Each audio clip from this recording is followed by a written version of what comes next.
Bismillahirrahmanirrahim. Our today's lecture is about the formation of non-essential amino acid. This is basically our first lecture on the series of protein metabolism. सबसे पहले हमने ये लिख लिया है कि नॉन एसेंशियल अमाइनो एसिड्स होते कितने हैं और कौन कौन से होते हैं। तो 10 तो हमारे पास basic non essential amino acids होते हैं। एक कॉलम हमने इधर लिखा है और एक हमने इधर लिख लिया। इसके अलावा हमारे पास एक टायरोसिन होता है जो कि एक्सेप्शनल केस है, इसके बारे में हम सबसे एंड पे बात करेंगे। दो कॉलम्स लिखने का मकसद ये है कि इनके ओरिजिन में डिफरेंस है। ये जो हमारे पास सीरीन, ग्लाइसिन, सिस्टीन और एलानिन है, ये बेसिकली ग्लाइकोलिसिस के जो इंटरमीडिएट्स होते हैं उससे फॉर्म होते हैं, जबकि ये हमारे पास जो aspartate, asparagine, glutamate, glutamine, proline and arginine है, ये बेसिकली ड्राइव होते हैं टीसीए साइकिल के अंदर जो मौजूद होते हैं कंपाउंड्स उनसे। नाउ सबसे पहले हम देखेंगे कि ग्लाइकोलिसिस के जो इंटरमीडिएट्स हैं उनसे जो हमारे पास 4 अमाइनो एसिड्स ड्राइव होते थे वो किस तरह बनते हैं। सबसे पहले हमें पता है कि सीरीन की फॉर्मेशन हम देखेंगे 3-फॉस्फोग्लिसरेट से। ए सीरीज ऑफ रिएक्शन होता है जिससे हम 3-फॉस्फोग्लिसरेट से सीरीन ड्राइव कर लेते हैं। उसमें 3 चीजें होती हैं। सबसे पहले होगी ऑक्सीडेशन, ठीक है, लिख लेते हैं। देन हमारे पास होगी transamination and the last one is the dephosphorylation, और इससे हमारे पास बन जाता है सीरीन। अब सीरीन बन गया और सीरीन से अब इनडायरेक्टली 2 मजीद अमाइनो एसिड्स बनेंगे, that are glycine and cysteine. अच्छा, अब ग्लाइसिन किस तरह बनता है सीरीन से? बेसिकली इसमें से सिर्फ और सिर्फ हमने मिथाइलिन ग्रुप रिमूव कर लेना है और हमारे पास ग्लाइसिन बन जाएगा सीरीन से। और सीरीन से जब हमने सिस्टीन बनाना है तो हमें ये बात पता होनी चाहिए कि cysteine will use the carbon and nitrogen skeleton of serine and sulphur is added from an amino acid known as methionine. हमें ये बात पता है कि एक पिकुलियर बिहेवियर है इसका, वो ये है सिस्टीन का कि इसके पास होता है सल्फर। वो सल्फर कहां से आता है? मिथियोनिन से।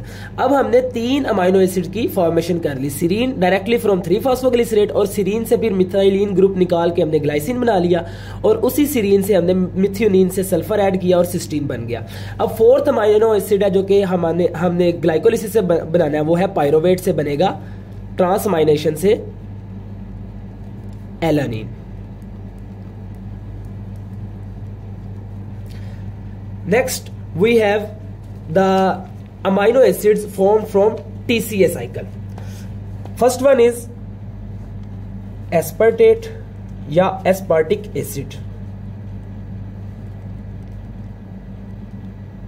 It is formed from oxaloacetate by transamination, and then the next amino acid is aspargine. How it is formed from aspartate? It is formed by amidation. Amidation is a process in which amide group is added. If aspartate में हम add करते हैं amide group तो ये aspargine में convert हो जाता है। Same is the case for glutamate that is derived from alpha ketoglutarate. Alpha ketoglutarate से हम बनाएंगे glutamate via ट्रांसअमाइनेशन। ट्रांसअमाइनेशन करवाई अल्फा कीटोग्लूटारेट की और हमारे पास ग्लूटामेट बन गया। जिस तरह एस्पार्टेट से एस्परजीन बना था उसी तरह ग्लूटामेट से ग्लूटामीन बनेगा by amidation. Glutamine by amidation process is formed from glutamate. Now there are only 2 remaining non-essential amino acids, that are proline and arginine. They are formed from glutamate semialdehyde. What is glutamate semialdehyde?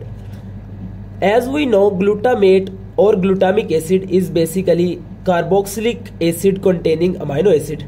इसमें एक से ज्यादा amino carboxylic group होते हैं। तो जब हमें पता है कि कार्बोक्सिलिक ग्रुप की हम रिडक्शन करते हैं तो वो एल्डिहाइड बन जाता है, तो हमें पता होना चाहिए कि ग्लूटामेट की अगर हम रिडक्शन करेंगे तो ग्लूटामेट सेमीएल्डिहाइड बन जाएगा।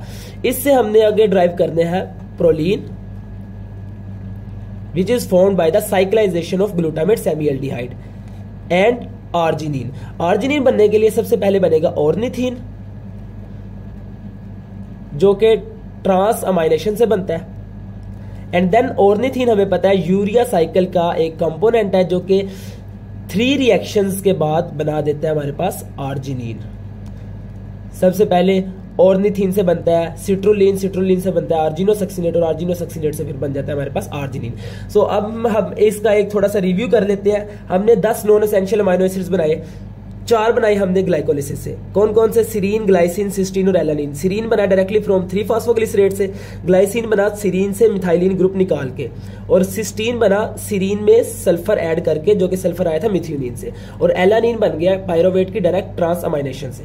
Now 6 amino acids are derived from the TCA cycle. Oxaloacetate की ट्रांसअमाइनेशन की एस्पार्टेट बन गया, और इस एस्पार्टेट की अमाइडेशन करवाई तो एस्परजीन बन गया। अल्फा कीटोग्लूटारेट की ट्रांसअमाइनेशन कराई तो ग्लूटामेट बन गया, और ग्लूटामेट की अमाइडेशन कराई तो ग्लूटामीन बन गया। अब ग्लूटामेट की रिडक्शन करवा के ग्लूटामेट सेमीएल्डिहाइड बना था।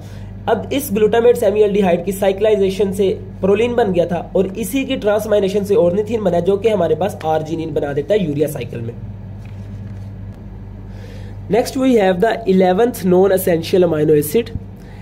It is basically called semi-non-essential because it is formed from an essential amino acid called phenylalanine.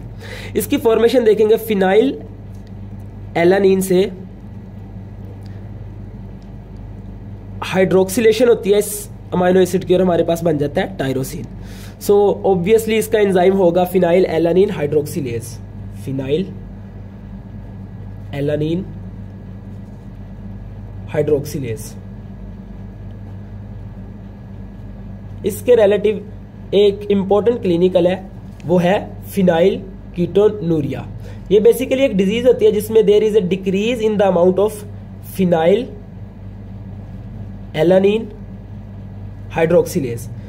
ये एंजाइम इस रिएक्शन को करवाता है। सो अगर हम कॉमन सेंस यूज करें और ये फिनाइल एलानिन हाइड्रोक्सिलेज की कमी होगी तो ये रिएक्शन कम हो रहा होगा। ये रिएक्शन कम होगा तो फिनाइल एलानिन बढ़ जाएगा और प्रोडक्ट कम हो जाएगा। टायरोसिन की कमी हो जाएगी, फिनाइल एलानिन की ज्यादा हो जाएगी। फिनाइल एलानिन के बढ़ने की वजह से ये यूरिन में आएगा और यूरिन में फिनाइल एलानिन फिनाइल कीटोन्स बना देगा, जिसकी वजह से हम इसे फिनाइल कीटोनूरिया कहते हैं इस कंडीशन को।